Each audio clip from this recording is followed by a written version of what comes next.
Kisah Nabi Muhammad Sallallahu Alaihi Wasallam mengenal Aisyah, wanita yang muncul dalam mimpi Rasulullah. Aisyah merupakan istri Nabi Muhammad Sallallahu Alaihi Wasallam, satu-satunya yang berstatus gadis ketika dinikahi oleh beliau. Nabi Muhammad menikah dengan Aisyah saat usianya masih 6 tahun. Namun mereka baru tinggal bersama dalam satu rumah ketika Aisyah berusia 9 tahun. Aisyah lahir di bulan Syawal, tahun kelima kenabian. Ia memiliki nasab yang terhormat. Ayahnya adalah Abu Bakar, sahabat dekat Rasulullah sekaligus saudagar kaya raya di Mekah. Sedangkan ibunda Aisyah bernama Ummu Ruman. Aisyah memiliki saudara kandung bernama Abdurrahman bin Abu Bakar. Ia juga memiliki saudara seayah namun lain ibu seperti Asma binti Abu Bakar dan Abdullah bin Abu Bakar yang usia keduanya belasan tahun lebih tua dari Aisyah. Aisyah tumbuh menjadi anak solihah berkat didikan akhlak mulia dari kedua orang tuanya yang muslim. Meskipun lahir di Mekah, Aisyah tidak terpapar dengan budaya jahiliyah yang dilakukan masyarakat Quraisy pada umumnya, karena ia telah mengenal agama Islam sejak lahir. Sebelum Rasulullah melamar Aisyah, Jubair bin Mut'im telah lebih dulu mengajukan lamaran kepada Abu Bakar. Namun Abu Bakar masih mempertimbangkan lamaran dari Jubair tersebut karena statusnya belum masuk Islam. Pada zaman ini tidak ada celaan ketika seorang laki-laki menikah dengan wanita di bawah umur. Sebuah tradisi yang lumrah terjadi di zaman Rasulullah dan tidak bisa dibandingkan dengan kondisi di zaman sekarang. Maka bukan hal yang menyimpang ketika Rasulullah melamar Aisyah di usianya 6 tahun. Sebelum melamar Aisyah, Rasulullah telah diperlihatkan sosok Aisyah dalam mimpinya. Sebagaimana yang disebutkan dalam hadis riwayat Bukhari nomor 6495. Dari Aisyah radhiyallahu anha, ia berkata, Rasulullah Shallallahu Alaihi Wasallam bersabda, "Engkau pernah diperlihatkan kepadaku dalam mimpi sebelum aku menikahimu sebanyak 2 kali. Aku melihat malaikat menggendongmu dalam sepotong kain sutera. Maka aku berujar kepadanya, singkaplah kain ini. Maka ia menyingkapnya dan ternyata itu adalah engkau. Maka aku berkata, jika ini dari Allah, maka Dia akan menjadikannya nyata." Ternyata mimpi tersebut merupakan pertanda dari Allah Subhanahu wa Ta'ala bahwa pernikahan antara Nabi Muhammad Sallallahu Alaihi Wasallam dan Aisyah telah ditakdirkan olehnya. Bahkan mimpinya berulang hingga 2 kali. Namun Rasulullah tidak menceritakan perihal mimpi tersebut kepada siapapun, bahkan kepada Abu Bakar. Kemudian datang seorang sahabiah bernama Khawlah binti Hakim. Khawlah ini adalah wanita yang sama yang mengenalkan sosok Saudah binti Zam'ah, istri kedua beliau. Kali ini Rasulullah meminta Khawlah untuk menanyakan perihal lamaran beliau kepada pihak keluarga Aisyah. Pertama-tama, Khawlah mendatangi Ummu Ruman, ibunda Aisyah. "Wahai Ummu Ruman, aku ingin menyampaikan sebuah hal penting. Ini menyangkut putrimu, Aisyah." "Bicaralah, wahai Khawlah." "Rasulullah mengutusku kemari untuk menyampaikan lamaran beliau kepada Aisyah. Beliau ingin melamar putrimu. Semoga engkau dan suamimu bersedia menerima lamaran ini." "Benarkah apa yang engkau katakan, wahai Khawlah? Aku merasa sangat tersanjung mendengarnya." "Tentu saja, Rasulullah menyampaikan hal ini kepada aku secara langsung." "Tunggulah kabar dariku, wahai Khawlah. Aku akan berdiskusi dengan suamiku terlebih dahulu." Selepas Khawlah pulang, Ummu Ruman segera menemui Abu Bakar untuk mengabarkan berita gembira tersebut. "Wajahmu tampak begitu senang, wahai istriku. Ada apa ini?" "Barusan Khawlah datang dan menyampaikan kabar bahwa Rasulullah ingin melamar putri kita, Aisyah." Raut wajah Abu Bakar tampak terkejut mendengar kabar dari Ummu Ruman. Apakah Aisyah putri kita pantas bagi Rasulullah? Sementara Aisyah adalah anak perempuan dari saudaranya sendiri. Ya, seperti yang engkau tahu, hubungan kami sangat dekat, layaknya saudara kandung. Ummu Ruman memahami kekhawatiran suaminya. Ketika Rasulullah mendengar kekhawatiran Abu Bakar tersebut, beliau merespon dengan bijak di hadapannya secara langsung.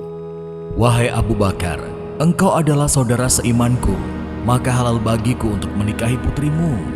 Aku sangat lega mendengarnya, wahai Rasul. Sebelum aku menerima lamaran darimu, ada hal yang ingin aku selesaikan terlebih dahulu. Jawaban Rasulullah tersebut menunjukkan bahwa beliau ingin mempererat tali persaudaraan di antara mereka melalui pernikahannya dengan Aisyah. Abu Bakar teringat bahwa ia belum memberikan jawaban dari lamaran Jubair bin Mut'im tempo hari. Setelah menolak lamaran dari Jubair bin Mut'im, barulah Abu Bakar menerima lamaran dari Rasulullah Shallallahu Alaihi Wasallam. Akad nikah antara Rasulullah dan Aisyah terjadi 3 tahun sebelum peristiwa hijrah beliau ke Madinah. Mahar pernikahan yang diberikan Rasulullah untuk Aisyah sebesar 12,5 uqiyah atau setara dengan 500 dirham. Setelah akad nikah selesai, Aisyah tidak langsung tinggal bersama dengan Rasulullah. Beliau menitipkan Aisyah kepada ibu mertuanya dikarenakan usia Aisyah masih belum balik. Maka lebih tepat bagi Aisyah untuk tumbuh dalam bimbingan orang tuanya. Wahai Ummu Ruman, aku titipkan Aisyah kepadamu. Tolong bimbing istriku dengan baik. Jagalah dia sampai tiba waktunya kami bersama. Tentu saja ya Rasulullah. Aisyah merupakan gadis yang cerdas. Tanda-tanda kecerdasannya telah muncul sejak masa kanak-kanak. Suatu ketika, Aisyah sedang asyik bermain boneka. Apa ini wahai Aisyah? Ini kuda. Apakah ada kuda yang memiliki 2 buah sayap? Bukankah kuda Nabi Sulaiman memiliki banyak sayap? Mendengar jawaban spontan dari Aisyah tersebut, Rasulullah tertawa. Beliau terhibur dengan kepolosan dan kecerdasan Aisyah. Aisyah memiliki rasa keingintahuan yang besar. Ia mampu mengingat dengan baik apa yang dilihatnya dan hadis-hadis yang didengarnya dari Rasulullah. Ketika beranjak dewasa, Aisyah memahami hadis-hadis tersebut, meriwayatkannya, dan menarik kesimpulan darinya. Usia Aisyah baru menginjak 8 tahun ketika Rasulullah hijrah ke Madinah. Namun di usianya semuda ini, Aisyah dapat memahami dan menghafal berbagai hal di balik peristiwa hijrah Nabi.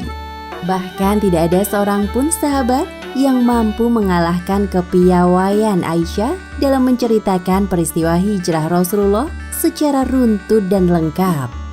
Sekarang Aisyah berusia 9 tahun. Kurang lebih 3 tahun lamanya, Rasulullah dan Aisyah hidup secara terpisah sebagai suami istri. Ketika datang perintah dari Rasulullah, Aisyah dan rombongan yang tersisa di Mekah menyusul untuk hijrah ke Madinah. Kehidupan rumah tangga Rasulullah dan Aisyah jauh dari kata mewah. Rasulullah mengajari Aisyah untuk bersikap zuhud dan hidup sederhana. Meskipun sederhana, Aisyah tidak mengeluh sedikit pun kepada Rasulullah. Bahkan ketika Aisyah mendapatkan rejeki, ia lebih memilih untuk menyedekahkan kepada orang yang lebih membutuhkan. Melalui kebiasaan ini, Aisyah tumbuh menjadi wanita muslimah yang qanaah, pandai bersyukur, dan tangguh dalam menjalani kehidupan. Selama di Madinah, Aisyah tinggal di salah satu ruangan yang telah disiapkan khusus untuk istri-istri Nabi. Letaknya di perkampungan Bani An-Najjar yang dekat dengan Masjid Nabawi. Karena kamarnya dekat dengan masjid, ia dapat mendengarkan Rasulullah berdakwah di Masjid Nabawi. Karena pada waktu itu masjid merupakan pusat ibadah dan aktivitas kaum muslimin. Rasulullah memiliki panggilan kesayangan untuk Aisyah, yaitu Humairah. Kata Humairah artinya wanita berkulit putih hingga tampak rona merah di pipinya. Gelar yang tersemat pada Aisyah adalah Siddiqah, yang artinya wanita yang selalu berkata jujur. Sama seperti gelar yang tersemat pada ayahnya, yakni Abu Bakar As-Siddiq. Pernikahan Rasulullah dengan Aisyah tidak dikaruniai keturunan. Kenyataan tersebut cukup mengganggu perasaan Aisyah karena ia sangat mendambakan putra-putri dari Rasulullah. Asma binti Abu Bakar memperbolehkan Aisyah untuk mengadopsi putra mereka yang bernama Abdullah bin Zubair. Sejak saat itu, Aisyah dijuluki sebagai Ummu Abdillah, yang berarti ibunda Abdullah. Aisyah juga mengadopsi Qasim bin Abdurrahman, putra dari saudaranya. Hal tersebut semata-mata dilakukan Aisyah untuk mencurahkan perasaan keibuannya. Selama 10 tahun hidup bersama dengan Rasulullah, Aisyah telah banyak menyerap ilmu yang beliau ajarkan. Aisyah dengan kecerdasan intelektualnya mampu melahap hampir seluruh bidang keilmuan di usianya yang tergolong masih sangat muda. Dengan semua ilmu yang dimiliki, Aisyah radhiyallahu anha mengabdikan hidupnya untuk mengajar umat. Hal ini terjadi setelah Rasulullah Shallallahu Alaihi Wasallam wafat. Keberadaan Aisyah radhiyallahu anha layaknya sebagai pengganti Rasulullah dalam membimbing umat. Hal ini dikarenakan Aisyah sedikit banyak menjadi saksi mata turunnya wahyu kepada Rasulullah. Beberapa sahabat seperti Abu Musa al-Ash'ari dan Imam Syihab az-Zuhri pernah memuji kehebatan Aisyah. Ketika kami para sahabat menghadapi kesulitan dalam memahami sebuah hadis, kami sering bertanya kepada Aisyah. Ia pun selalu mampu menjawabnya. Aisyah adalah orang luas pengetahuannya. Para sahabat senior sering bertanya dan berkonsultasi kepadanya. Aisyah radhiyallahu anha menguasai banyak ilmu, seperti ilmu tentang Al-Quran, hadis, fikih, qiyas, tauhid, akidah, dan pengobatan.